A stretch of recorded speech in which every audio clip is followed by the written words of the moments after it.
नमस्कार विद्यार्थी मित्रांनो. आज आपण थोडंसं भूगोलाकडे वळणार आहोत. अ, भूगोलामध्ये इयत्ता 9वीचा जो पहिला धडा आहे, वितरणाचे नकाशे, तो आज आपण अभ्यासणार आहोत.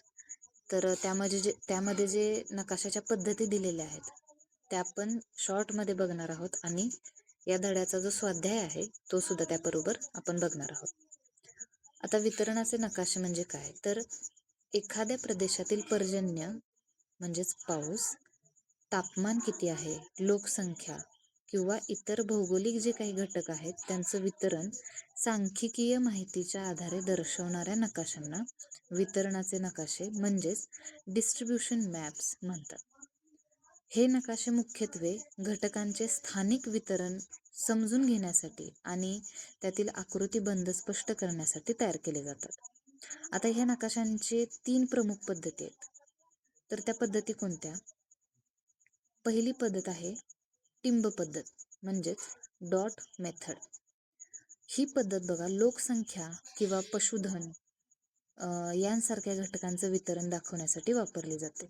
म्हणजे एखाद्या भागामध्ये किती लोकसंख्या आहे किंवा पशुधन म्हणजे जनावरं किती आहेत यासारख्या घटकांचं जे वितरण आहे ते दाखवण्यासाठी ही जी डॉट मेथड आहे, टिंब पद्धत आहे, ती वापरली जाते. यात घटकांची संख्या मोजून म्हणजेच गणनेद्वारे म्हणजे प्रत्यक्ष ही गणना करून ती संख्या मोजून ठराविक संख्येसाठी एक टिंब डॉट नकाशावर निश्चित केला जातो. मग टिंबाचं मूल्य ठरवताना नकाशाचं प्रमाण लक्षात घेतलं जातं. म्हणजे किती प्रमाणामध्ये तो घटक तिथं अवेलेबल आहे त्यानुसार त्या टिंबाचं काय केलं जातं, तिथं मूल्यांकन केलं जातं आणि त्या पद्धतीनंच ते मॅपवर म्हणजेच नकाशावर दर्शवलं जातं. त्यानंतर जे आहे ते क्षेत्रघनी पद्धत. आता या पद्धतीमध्ये घटकांचं वितरण छटा किंवा रंगांच्या गडद फिक्या छटा वापरून दाखवलं जातं. म्हणजे बघा आपण जे मॅप्स बघतो तर त्यामध्ये आपल्याला जर समुद्र दाखवायचे असतील किंवा पर्जन्य छायेचे प्रदेश दाखवायचे असतील, मातीचे प्रकार जर दाखवायचे असतील, तर अशा पद्धतीच्या नकाशांसाठी क्षेत्रघनी नकाशा पद्धत वापरली जाते. मग बघा प्रदेशातील कमीत कमी ते जास्तीत जास्त मूल्यांचे वर्ग करून वेगवेगळ्या रंगांच्या या छटांनी मूल्य दर्शवलं जातं. म्हणजे जास्त गडद रंग जर वापरला तर तिथं त्या घटकाचं मूल्य काय असणार आहे तर जास्त असणार आहे. मग हळूहळू त्याची छटा जशी गडद फिकट होत जाईल तसं त्याचं प्रमाणही कमी कमी होत जाणार. लोकसंख्येची घनता किंवा दरडोई उत्पन्न दाखवण्यासाठी ही पद्धत उपयुक्त ठरते. त्यानंतर आहे बघा ती म्हणजे समघनी पद्धत. आता ज्या घटकांचं वितरण सलग म्हणजे कंटिन्युअस असतं, उदाहरणार्थ तापमान, पर्जन्य किंवा उंची, त्यांचं वितरण दाखवण्यासाठी समघनी पद्धतीचा वापर केला जातो. आता यामध्ये समान मूल्य असलेली ठिकाणे रेषेनं जोडली जातात. तर हे 3 पॉइंट अतिशय महत्त्वाचे आहेत या टॉपिकमध्ये. तर ते तुम्ही नक्की नोट डाऊन करून घ्या तुमच्या नोटबुकमध्ये. आता यावर आधारित जो स्वाध्याय आहे तो आपण बघणार आहोत. आता स्वाध्यायातला जो पहिला प्रश्न आहे तो प्रश्न आहे असा: खालील विधाने योग्य की अयोग्य ते सकारण लिहा. म्हणजे इथं तुम्हाला जी विधानं दिली ते अयोग्य आहेत का योग्य आहेत ते आपल्याला सकारण लिहायचे आहे. आता पहिलं जे आहे ते आहे वितरणाच्या नकाशांचा मुख्य उद्देश स्थान दाखवणे हा असतो. तर याचं उत्तर काय येईल? अयोग्य. तर का? तर एखाद्या घटकाचं उदाहरणार्थ पर्जन्य, तापमान, लोकसंख्या इत्यादीचं एखाद्या प्रदेशातील वितरण दाखवणे हा वितरणाच्या नकाशांचा मुख्य हेतू असतो. त्यामुळं हे विधान काय आहे तर अयोग्य आहे. त्यानंतर दुसरं जे विधान केलेलं आहे ते बघा, क्षेत्रघनी पद्धतीच्या नकाशात उपविभागासाठी घटकांचे एकच मूल्य असते. याचं जे आन्सर आहे ते आहे योग्य. आता याचं कारण काय आहे? या प्रकारच्या नकाशामध्ये एखाद्या प्रदेशातील कमीत कमी व जास्तीत जास्त मूल्य विचारात घेऊन मूल्यवर्ग ठरवले जातात. त्याचं दुसरं कारण असं आहे की उपविभागातील घटकांचं कमीत कमी आणि जास्तीत जास्त मूल्य लक्षात घेऊन त्या उपविभागाचं योग्य त्या मूल्यवर्गात स्थान निश्चित केलं जातं व त्यानुसार संपूर्ण उपविभागासाठी संबंधित मूल्यवर्ग ग्राह्य धरले जातात. अशा प्रकारे क्षेत्रगणी पद्धतीच्या नकाशांमध्ये उपविभागासाठी घटकांचं मूल्य एकच असतं. त्यामुळे हे विधान काय आहे तर योग्य आहे.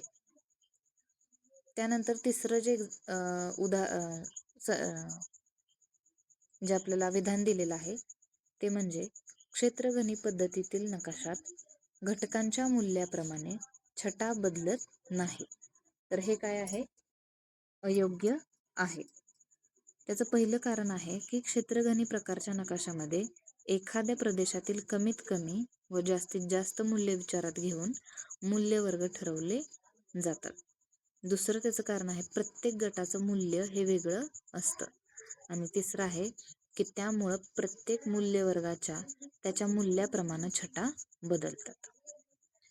त्यानंतर आहे क्षेत्रगणी नकाशा उंची दाखवण्यासाठी वापरतात. तर हे आहे अयोग्य. ज्या चलांचं वितरण विलग असते, म्हणजे उदाहरणार्थ पाळीव प्राणी, लोकसंख्या, अशा चलांचं वितरण क्षेत्रगणी या नकाशाद्वारे दाखवले जाते. ज्या चलांचं वितरण हे सलग असते, अशा चलांचं वितरण हे समघनी या नकाशाद्वारे दाखवले जाते. उंची या चलाचं वितरण हे सलग असतं, त्यामुळं उंची दाखवण्यासाठी समघनी नकाशा वापरतात. त्यामुळे हे जे आहे ते अयोग्य विधान आहे. त्यानंतर लोकसंख्येचे वितरण दाखवण्यासाठी समघनी नकाशा वापरतात. तर याचा आन्सर आहे अयोग्य. तर का? लोकसंख्या या चलाचं वितरण हे सलग नसतं, त्यामुळं लोकसंख्येचे वितरण दाखवण्यासाठी क्षेत्रगणी नकाशा किंवा टिंब नकाशा यांचा वापर केला जातो. त्यानंतर आहे टिंब पद्धतीच्या नकाशामध्ये प्रत्येक टिंबासाठी योग्य प्रमाण असावं. तर याचं उत्तर काय आहे तर योग्य. टिंब पद्धतीच्या नकाशामध्ये मुक्तपणे विखुरलेल्या घटकाच्या मूल्यानुसार प्रत्येक टिंबाच्या आकाराचं प्रमाण ठरवलेलं असतं. त्यानंतर बघा, समघनी नकाशे सममूल्य रेषांनी तयार करत नाहीत. याचं उत्तर आहे अयोग्य. ज्या चलाचं वितरण हे सलग असतं ते दाखवण्यासाठी सममूल्य रेषांचा वापर करतात. आणि एका रेषेनं समान मूल्य असणारी ठिकाणं जोडून जे नकाशे तयार केले जातात त्यांना समघनी नकाशे म्हणतात. अशा प्रकारे समघनी नकाशे हे सममूल्य रेषांनी तयार केले जातात. त्याच्यानंतर आहे टिंब पद्धती वापरून वेगवेगळ्या भौगोलिक घटकांचे वितरण दाखवता येते. तर याचं उत्तर आहे योग्य. एखाद्या भौगोलिक घटकाविषयी गणना करून मिळवलेल्या माहितीच्या आधारावर टिंब पद्धतीचे नकाशे तयार केले जातात. एखाद्या प्रदेशामध्ये एखादा घटक ज्याप्रमाणे वितरित झालेला आहे तशाच प्रकारे नकाशामध्ये टिंब देऊन त्या घटकाचं वितरण दर्शवलं जातं. म्हणजे हे जे शेवटचं विधान आहे ते काय आहे? योग्य आहे. आता त्यानंतर प्रश्न दुसरा आहे बघा, थोडक्यात उत्तरे लिहा. त्यातला पहिला प्रश्न असा आहे की वितरणाच्या नकाशांचे उपयोग व प्रकार स्पष्ट करा. हा प्रश्न येणं म्हणजे हा जो प्रश्न आहे तो अत्यंत महत्त्वाचा आहे आणि हा एक्झामला येतोच, त्यामुळं तो व्यवस्थित नोट डाऊन करून ठेवा. बघा, वितरणाच्या नकाशांचे उपयोग व प्रकार स्पष्ट करा. आता वितरणाच्या नकाशाचे उपयोग पुढील प्रमाणे आहेत. कोणता? तर एखाद्या प्रदेशातील विशिष्ट घटकांच्या वितरणाचा आकृतीबंध हा वितरणाच्या नकाशांद्वारे स्पष्ट होतो. त्याच्यानंतर वितरणाच्या नकाशाचे प्रकार.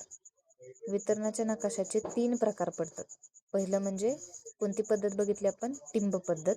दुसरी बघितली क्षेत्रगणी पद्धत आणि तिसरी बघितली समघनी पद्धत. आता ती डिटेलमध्ये तुम्हाला इथे लिहायची. तर टिंब पद्धत काय? तर जो घटक प्रदेशामध्ये मुक्तपणे विखुरलेला असतो अशा घटकांच्या वितरणासाठी टिंब पद्धत वापरली जाते. उदाहरणार्थ, लोकसंख्येचे वितरण दाखवताना ग्रामीण लोकसंख्या टिंबाद्वारे तर नागरी लोकसंख्या गोलाच्या साहाय्याने दर्शवणे. तसंच प्रदेशाचं प्राकृतिक रचना, जलस्रोत इत्यादीही त्याच पद्धतीने दर्शवलं जातं. दुसरी जी पद्धत आहे ती क्षेत्रगणी पद्धत. प्रदेशातील उपविभागांच्या घटकांतील कमीत कमी व जास्तीत जास्त मूल्ये विचारात घेऊन त्यानंतर त्यांचे साधारणतः 5 ते 7 गटात वर्गीकरण करतात. प्रत्येक गटानुसार एकच रंगछटा किंवा कृष्णधवल आकृतिबंध वापरले जातात. तिसरं आहे समघनी पद्धत. जेव्हा एखाद्या चलाचं वितरण सलग असतं तेव्हा ते दाखवण्यासाठी समघनी पद्धतीचा वापर केला जातो. उदाहरणार्थ उंची, तापमान, पर्जन्य इत्यादी.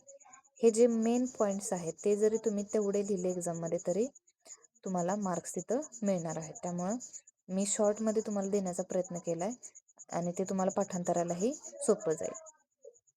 त्यानंतर दुसरा प्रश्न असा आहे, समघनी व क्षेत्रघनी पद्धतीतील फरक. आता समघनी पद्धत काय आहे बघा. जेव्हा एखाद्या चलाचे वितरण सलग असते तेव्हा ते दर्शवण्यासाठी समघनी या पद्धतीचा वापर केला जातो. दुसरं आहे चलाचं वितरण दाखवण्यासाठी सममूल्य रेषांचा वापर केला जातो. तिसरं आहे चलाचे वितरण दाखवताना प्रदेशातील उपविभागांचा विचार केला जात नाही. आता क्षेत्रगणी पद्धत बघा. जेव्हा एखाद्या चलाचे वितरण विलग असते तेव्हा ते दर्शवण्यासाठी क्षेत्रगणी या पद्धतीचा वापर केला जातो. दुसरं आहे चलाचे वितरण दाखवण्यासाठी रंगछटा किंवा कृष्णधवल आकृतिबंध यांचा वापर केला जातो. चलाचे वितरण दाखवताना प्रदेशातील उपविभागांचा विचार केला जातो. आता पुढचा जो प्रश्न आहे, प्रदेशातील लोकसंख्या या घटकाचे प्रत्यक्ष वितरण दर्शवण्यासाठी कोणती पद्धत उपयुक्त असते ते सकारण स्पष्ट करा. बघा, प्रदेशातील जी लोकसंख्या आहे त्या या घटकाचं प्रत्यक्ष वितरण दर्शवण्यासाठी कोणती पद्धत उपयुक्त ठरते ते सकारण आपल्याला लिहायचंय. मग बघा, प्रदेशातील लोकसंख्या या घटकाचं प्रत्यक्ष वितरण दर्शवण्यासाठी टिंब पद्धत किंवा क्षेत्रगणी पद्धत उपयुक्त असते. असे प्रश्न तुम्हाला येऊ शकतात. तर लोकसंख्या या घटकाचे वितरण विलग असते व हा घटक प्रदेशामध्ये मुक्तपणे विखुरलेला असतो. त्यानंतर टिंब पद्धत, जो घटक प्रदेशामध्ये मुक्तपणे विखुरलेला असतो अशा घटकांच्या वितरणासाठी टिंब पद्धत वापरली जाते. उदाहरणार्थ लोकसंख्येचे वितरण दाखवताना ग्रामीण लोकसंख्या टिंबाद्वारे तर नागरी लोकसंख्या गोलाच्या साहाय्याने दर्शवणे. मग प्रदेशाची प्राकृतिक रचना, जलस्रोत इत्यादी. चौथं जे आहे ते क्षेत्रगणी पद्धत. प्रदेशातील उपविभागांच्या घटकातील कमीत कमी व जास्तीत जास्त मूल्ये विचारात घेऊन त्यानंतर त्यांचे साधारणतः 5 ते 7 गटात वर्गीकरण करतात. प्रत्येक गटानुसार एकच रंगछटा किंवा कृष्णधवल आकृतिबंध वापरले जातात. फिरून फिरून प्रश्नांची उत्तरं तिथंच येऊन आपल्याला म्हणजे तिथंच आलेली दिसत आहेत. तर प्रश्न कसाही आला तरी तो तुम्हाला सोडवता आला पाहिजे. त्यामुळे मी शॉर्टमध्ये तुम्हाला आन्सर्स दिलेले आहेत. आता जो तिसरा शेवटचा क्वेश्चन आहे की खालील माहितीसाठी कोणत्या नकाशा पद्धतीचा वापर तुम्ही कराल. आता बघा, जर तुम्हाला जिल्ह्यातील गव्हाचं तालुका निहाय उत्पादन दाखवायचंय तर तुम्ही कोणत्या प्रकारचं नकाशा वापराल, तर क्षेत्रगणी नकाशा वापराल. हे प्रश्न सुद्धा तुम्हाला MCQ किंवा एका मार्काच्या क्वेश्चन मध्ये येऊ शकतात. त्यानंतर जो दुसरा क्वेश्चन आहे, जिल्ह्यातील प्रदेशाच्या उंचीचं वितरण हे कशाने दाखवाल, तर समघनी नकाशा पद्धतीने आपण ते दाखवू शकतो. त्यानंतर पुढचं आहे राज्यातील पाळीव प्राण्यांचं वितरण, तर ते आपण टिंब नकाशा पद्धतीनं दाखवू शकतो. भारतातील लोकसंख्येच्या घनतेचं वितरण, त्याचं उत्तर आहे क्षेत्रगणी नकाशा पद्धत. म्हणजे भारतातील जी लोकसंख्या आहे त्याच्या घनतेचं आपल्याला वितरण करायचं तर कोणती पद्धत आपण वापरू, क्षेत्रगणी नकाशा पद्धत आपण तिथे वापरू. त्यानंतर महाराष्ट्र राज्यातील तापमान वितरण हे कोणत्या नकाशाच्या पद्धतीत दाखवू आपण, समघनी नकाशा पद्धतीत दाखवू. अशा पद्धतीने आपण पहिला जो आपला 9वीचा भूगोलाचा धडा आहे वितरणाचे नकाशे, तो आज इथं आपण कंप्लीट केलेला आहे. यामध्ये मेन पॉइंट काय आहे, तुम्हाला नकाशाचे प्रकार दिलेले आहेत की ते कोणत्या पद्धतीनं नकाशे यूज केले जातात आणि कोणत्या घटकांसाठी ते यूज केले जातात. तर पहिली जी पद्धत होती आपली तर ती कोणती होती, तर टिंब पद्धत, त्यालाच आपण डॉट मेथड म्हणतो. ही पद्धत काय काय दाखवण्यासाठी वापरतो आपण, तर लोकसंख्या किंवा जे पशुधन आहे, म्हणजे जे प्राणी वगैरे आहेत यांची संख्या दाखवण्यासाठी आपण टिंब पद्धतीचा वापर करतो. क्षेत्रगणी पद्धत काय आहे, तर यामध्ये रंगांच्या छटा वापरल्या जातात. ठीक आहे. मग हे छटा कशासाठी वापरू शकतो आपण, तर लोकसंख्येची घनता किती आहे किंवा दरडोई उत्पन्न दाखवण्यासाठी ही पद्धत उपयुक्त ठरते.